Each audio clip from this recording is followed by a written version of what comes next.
அடி பெட்டி அளவுல கட்டம் ஒண்ணு கட்டித்தானே வாழும் நம்ம வாழ்க்கையில.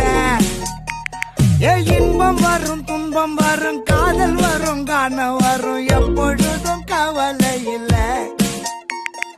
காலத்தான வாரி விட்டு நாங்க மேல ஏற மாட்டோம் கோடிக்கு தாசப்பட்டு. காசு கையில் வந்துட்டாலும் கஷ்டத்துல வாழ்ந்துட்டாலும் போக மாட்டோம் மண்ணை விட்டு.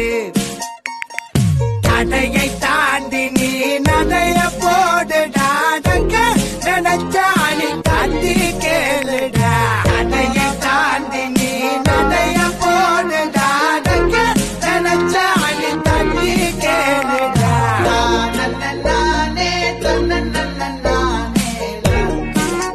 இன்ட்ரெஸ்டிங்கான வீடியோஸ் பார்க்கணுமா? அப்போ இதனே டவுன்லோட் பண்ணுங்க ரோபோசோ ஆப்.